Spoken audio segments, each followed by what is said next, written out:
నువ్వు రోజు mobile phone ఎంత టైం యూజ్ చేస్తున్నావు? యావరేజ్ గా మన ఇండియాలో యావరేజ్ గా ఒక యంగ్స్టర్ 4 to 5 hours కేవలం మొబైల్ ఫోన్ లో చాటింగ్ అండ్ ఎంటర్టైన్మెంట్ పర్పస్ కోసమే. కానీ నువ్వు వర్క్ చేయడానికి కావాల్సిన టైం జస్ట్ 2 hours. స్కిల్స్ నేర్చుకో. స్కిల్స్ నేర్చుకున్న తర్వాత డైలీ 2 hours వర్క్ చేయి సోషల్ మీడియాలో. నీకు ప్రతిరోజు 800 రూపీస్ ఎలా రావాలో, 800 ఇంకా బాగా వర్క్ చేసావంటే 2000 కూడా నీకు వస్తుంది. అది ఎలానో తెలుసుకోవాలంటే ఇప్పుడు నేను క్లారిటీగా చెప్తా విను.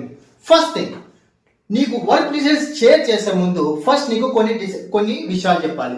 ఒకటి, ఆన్లైన్లో ఇన్కమ్ ఫ్రీగా రాదు. ఆన్లైన్లో ఇన్కమ్ ఫ్రీగా రాదు, అది గుర్తుపెట్టుకో. ఫ్రీగా వస్తుంది అంటే కన్నా నీ దగ్గర నుంచి వాళ్ళు ఏదో తీస్తున్నారు. ఫ్రీగా నేర్చుకోవాలంటే యూట్యూబ్ ఉంది కదా, యూట్యూబ్ నుంచి నువ్వు ఎందుకు నేర్చుకోవట్లేదు? హలో ఎక్కడున్నావు? హలో ఏమయ్యా